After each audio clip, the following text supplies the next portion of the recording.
রং বেরং কথার গল্প পাঠে আপনাদের সকলকে সাদর আমন্ত্রণ। আমি এখন পাঠ করে শোনাচ্ছি রবীন্দ্রনাথ ঠাকুরের লেখা উপন্যাস যোগাযোগ।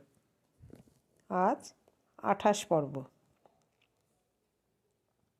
মতির মা যখনই কুমুকে অকৃত্রিম ভালোবাসার সঙ্গে আদর যত্ন করতে প্রবৃত্ত হয়েছিল, তখনই নবীন বুঝেছিল এটা সইবে না। বাড়ির মেয়েরা এই নিয়ে লাগালাগি করবে।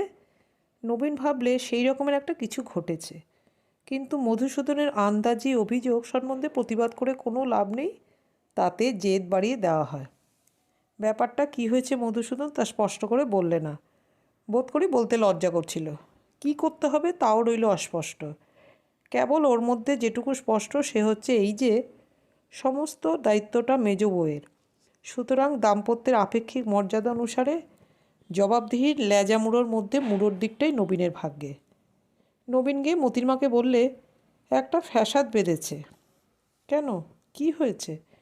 সে জানেন অন্তর্যামী আর দাদা, আর সম্ভবত তুমি, কিন্তু আরম্ভ হয়েছে আমার উপরেই। কেন বলো দেখি? যাতে আমার দ্বারা তোমার সংশোধন হয়, আর তোমার দ্বারা সংশোধন হয় ওর নতুন ব্যবসায় নতুন আমদানির। তা আমার উপরে তোমার সংশোধনের কাজটা শুরু করো, দেখি দাদার চেয়ে তোমার হাত যশ আছে কি না।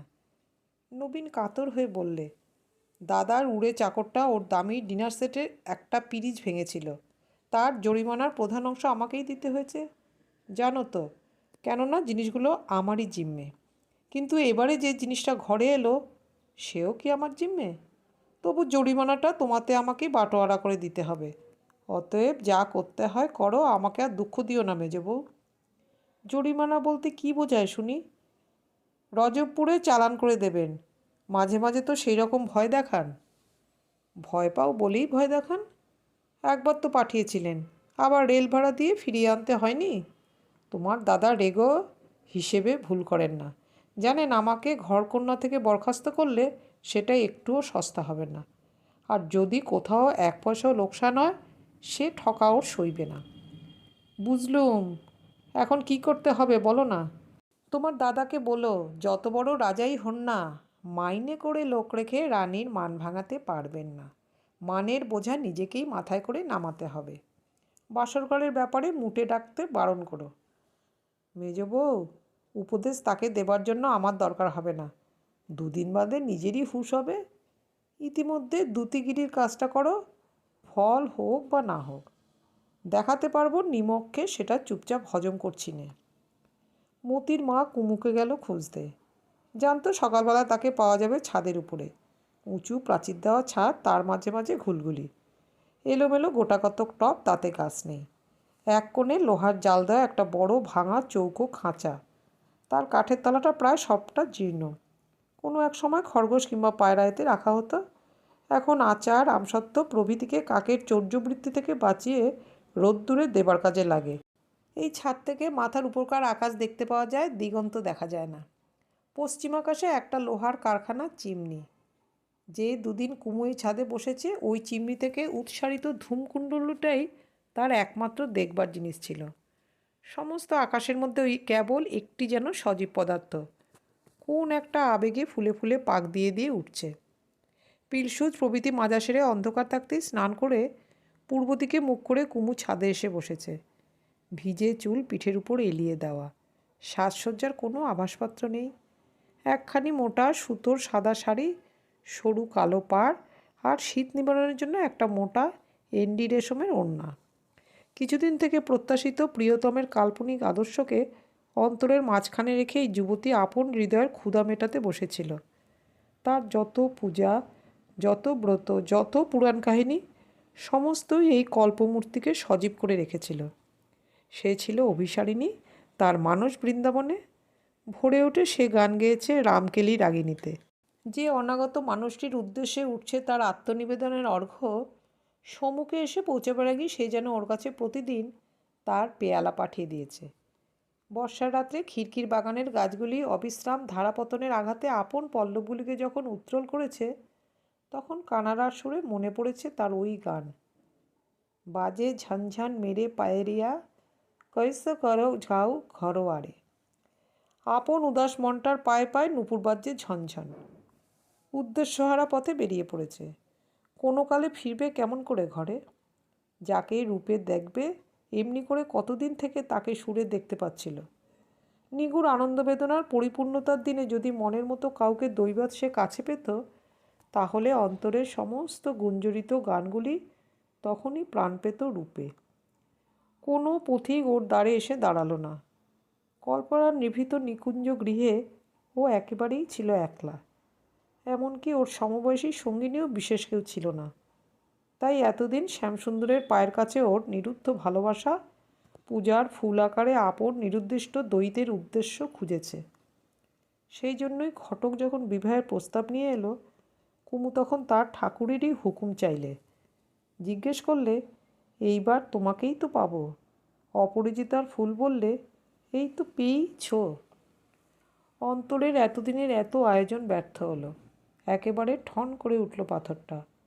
ভরাডুবি হলো এক মুহূর্তেই। ব্যথিত যৌবন আজ আবার খুঁজতে বেরিয়েছে। কোথায় দেবে তার ফুল? থালিতে যা ছিল তার অর্ঘ্য, সে যে আজ বিষম বোঝা হয়ে উঠল। তাই আজ এমন করে প্রাণপণে গাইছে, মেরে গিরিধর গোপাল और নাহি কহি। কিন্তু আজ এ গান শূন্যে বেড়াচ্ছে, পৌঁছল না কোথাও। এই শূন্যতায় কুমুর মন ভয়ে ভরে উঠল। আজ থেকে জীবনের শেষ দিন পর্যন্ত মনের গভীর আকাঙ্ক্ষা কি ওই ধোয়ার কুণ্ডলীর মতোই কেবল সঙ্গীহীন নিঃশেষিত হয়ে উঠবে? মোতির মা দূরে পিছনে বসে রইল। সকালের নির্মল আলোয় নির্জন ছাদে এই অসজ্জিতা সুন্দরীর মহিমা ওকে বিস্মিত করে দিয়েছে। ভাবছে, এ বাড়িতে ওকে কেমন করে মানাবে? এখানে যেসব মেয়ে আছে এর তুলনায় তারা কোন জাতের? তারা আপনি ওর থেকে পৃথক হয়ে পড়েছে। ওর উপরে রাগ করছে, কিন্তু ওর সঙ্গে ভাব করতে সাহস করছে না। বসে থাকতে থাকতে মোতির মা হঠাৎ দেখলে কুমুর দুই হাতে তার ওড়নার আঁচল মুখে চেপে ধরে কেঁদে উঠেছে। ও আর থাকতে পারলে না। কাছে এসে গলা জড়িয়ে ধরে বলে উঠল, দিদি, দিদি আমার, লক্ষ্মী আমার, কি হয়েছে বলো আমাকে? কুমু অনেকক্ষণ কোনো কথা কইতে পারলে না। একটু সামনে নিয়ে বললে, আজও দাদার চিঠি পেলাম না। কি হয়েছে তার বুঝতে পারছি না। চিঠি পাবার কি সময় হয়েছে ভাই? নিশ্চয়ই হয়েছে। আমি তার অসুখ দেখে এসেছি। তিনি জানেন খবর পাবার জন্য আমার মনটা কীরকম করছে। মোতির মা বললে, তুমি ভেবো না, খবর নেবার আমি একটা কিছু উপায় করব। কুমুর টেলিগ্রাফ করবার কথা অনেকবার ভেবেছে, কিন্তু কাকে দিয়ে করবে? যেদিন মধুসূদন নিজেকে ওর দাদার মহাজন বলে বড়াই করেছিল, সেই দিন থেকে মধুসূদনের কাছে ওর দাদার উল্লেখ মাত্র করতে ওর মুখ বেঁধে যায়। আজ মোতির মাকে বললে, তুমি যদি দাদাকে আমার নামে টেলিগ্রাফ করতে পারো তো আমি বাঁচি। মোতির মা বললে, তাই করব, ভয় কি? কুমু বললে, তুমি জানো আমার কাছে একটিও টাকা নেই। কি বলো দিদি? তার ঠিক নেই। সংসার খরচের যে টাকা আমার কাছে আছে সে তো আমারই টাকা। আজ থেকে আমি যে তোমারই নিমক খাচ্ছি। কুমু জোর করে বলে উঠল, না না না, এ বাড়ির কিছুই আমার নয়, সিকি পয়সাও না। আচ্ছা ভাই, তোমার জন্য না হয় আমার নিজের টাকা থেকে কিছু খরচ করব। চুপ করে রইলে কেন? তাতে দোষ কী? টাকাটা আমি যদি অহংকার করে দিতুম, তুমি অহংকার করে না নিতে পারতে। ভালোবেসে যদি দিই, তাহলে ভালোবেসেই নেবে না কেন? কুমু বললে, নেব। মোতির মা জিজ্ঞাসা করলে, দিদি, তোমার শোবার ঘর কি আজও শূন্য থাকবে? কুমু বললে, ওখানে আমার জায়গা নেই। মোতির মা পিড়াপিড়ি করলে না।